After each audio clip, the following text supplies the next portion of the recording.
आपकी बिल्कुल आभा इस तरह से मर गई है, इस तरह से आप घुटने टेके हैं भाजपा के सामने कि सारे दागे मंत्रियों को लेकर कब सरकार चलाना चाहते हैं कि मात्र एक एफआईआर होने पर आपने समर्थन वापस के साथ साथ भारतीय जनता पार्टी में विलीन हो गए थे अपनी आभा को लेकर के।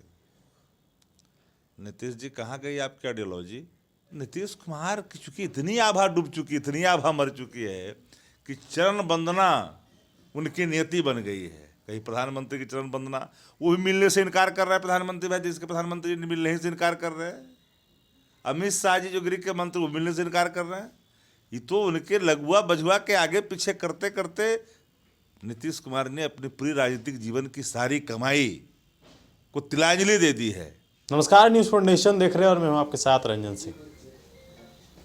भाजपा और जेडीयू मंत्रिमंडल विस्तार के बाद जो है आधे से ज़्यादा जो उनके मंत्री हैं, 56% जो मंत्री हैं उन पर गंभीर आरोप है।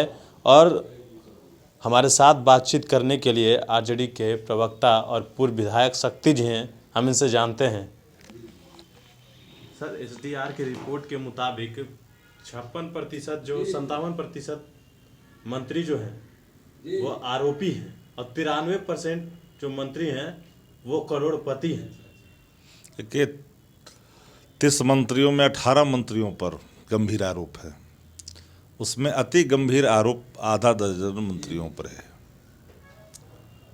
और ऐसे आरोप, जिन आरोपों के बाद मंत्री बनना राजनीतिक शुचिता के लिए कहें उचित नहीं है। हम तो जानना चाहते हैं बिहार के मुख्यमंत्री नीतीश कुमार जी से कि मात्र एक एफआईआर होने पर आपने समर्थन वापस के साथ साथ भारतीय जनता पार्टी में विलीन हो गए थे अपनी आभा को लेकर के। नीतीश जी कहाँ गई आपकी आइडियोलॉजी? आपकी बिल्कुल आभा इस तरह से मर गई है, इस तरह से आप घुटने टेके हैं भाजपा के सामने कि सारे दागे मंत्रियों को लेकर कब सरकार चलाना चाहते हैं। 3C की बात करते हैं, क्राइम, करप्शन और कम्युनिज्म की बात करते हैं। तीनों से समझौता आपने कर लिया। करप्शन से भी, क्राइम से तो कर ही रहे हैं, कम्युनिज्म से भी कर रहे हैं। तो दागे मंत्रियों के साथ कैसे प्रतिदिन एक एक मंत्रियों के खिलाफ हम हमला बोलेंगे और आपको मजबूरन आपको सदन में सत्र चलते सत्र में आपको इस्तीफा कराने होंगे। उन मंत्रियों के जिन पर गंभीर आरोप लगे हैं, कई ऐसे के तो नाम भी नहीं है, जिनको आपने पाल पोस कर करके कुछ संपत्ति अर्जित करने के लिए छोड़ दिया है इलाकों में, उनका भी दूध का दूध और पानी का पानी सामने आएगा। नीतीश कुमार की चूंकि इतनी आभा डूब चुकी, इतनी आभा मर चुकी है कि चरण वंदना उनकी नियति बन गई है। कहीं प्रधानमंत्री की चरण वंदना, वो भी मिलने से इनकार कर रहा है प्रधानमंत्री भाई, जिसके प्रधानमंत्री जी मिलने से इनकार कर रहे हैं। अमित शाह जी जो गृह के मंत्री, वो मिलने से इनकार कर रहे हैं। ये तो उनके लगुआ बजुआ के आगे पीछे करते करते नीतीश कुमार ने अपनी पूरी राजनीतिक जीवन की सारी कमाई को तिलांजलि दे दी है। कुर्सी बचाने के चक्कर में, सुख सुविधा लेने के चक्कर में। आप जो भाजपा के ज्ञानेंद्र सिंह ज्ञानू एक विधायक हैं और कई जो विधायक हैं वो भाजपा से आज कहे हैं कि जो उनके राष्ट्रीय मतलब जो प्रदेश अध्यक्ष हैं उनसे इस्तीफा मांग रहे हैं। देखिए, भारतीय जनता पार्टी के कई नेता, कई विधायक, ज्ञानू जी सहित कई लोग जो कदावर नेता हैं भाजपा में, उनको कोई नहीं पूछा। वहाँ लॉबी की पूजा होती है, लॉबी की, वहाँ सीनियरिटी की पूजा नहीं होती है। क्या बात करेंगे ये लोग? ज्ञानू जी के साथ क्या कर दिया भाई? क्या हाल बनाया आपने?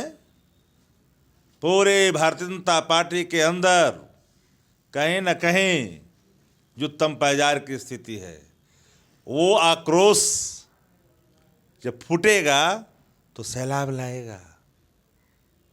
उस सैलाब में नीतीश जी बचेंगे? नहीं बच पाएंगे, कोई नहीं बच पाएगा। वहम में जी रहे हैं ये लोग। चारों तरफ स्थिति बहुत ही भयावह है। भाजपा के अंदर पूरी ज्वालामुखी फूटने वाली है। ये स्वरूप ले चुका है ज्वालामुखी का। कई विधायकों ने जिस तरह से, होना भी चाहिए, बीजेपी के अध्यक्ष से इस्तीफा क्यों नहीं मांगे? अध्यक्ष का क्या चलता है, अपना क्षेत्र का चलवा लिए। नित्यानंद राय को गाली दे दीजिए, भूपेंद्र यादव को गाली दे दीजिए। ये सब लोगों को ही चल रही स्थिति, एक दूसरे को डिच करने में भाजपा लगी हुई है, और नीतीश कुमार बीजेपी को डिच कर रहे हैं, बीजेपी नीतीश कुमार को डिच कर रही है। यही हालात चल रहा है। मुलाकात कल ही होने वाली थी। अरे कौन मिलेगा उनसे? अभी बेचारा तो अर्जी लगाएंगे, अर्जी पर अर्जी लगाएंगे, अर्जी लगाएंगे, दूत जाएगा, माफ़ी मांगेंगे अपने गुनाहों का, पत्तल खींचने का, थाली खींचने का, सब माफ़ी देंगे, पीठ में छुरा भोंकने का, सब माफ़ी नामा पर दस्तखत करेगा तब न मिलेंगे चरण वंदना के लिए। ये थे हमारे साथ आरजेडी के प्रवक्ता और पूर्व विधायक शक्ति जी। जिस तरीके से घमासान मचा हुआ है भाजपा में, और बात कर ले ज्ञानेंद्र सिंह ज्ञानी के आप जो बयान हैं वो भी हमने आपको सुनवाए हैं कि किस तरीके से वो प्रदेश अध्यक्ष जो संजय जायसवाल हैं उनके बारे में उन्होंने कहा कि अपने क्षेत्र से वो मोतिहारी से मंत्री बनवा लिए, और उनका अगर नहीं चल रहा है इस पार्टी में तो वो इस्तीफा भी मांग रहे हैं। अब बने रहने न्यूज़4 नेशन के साथ, और भी अपडेट्स देंगे। नमस्कार।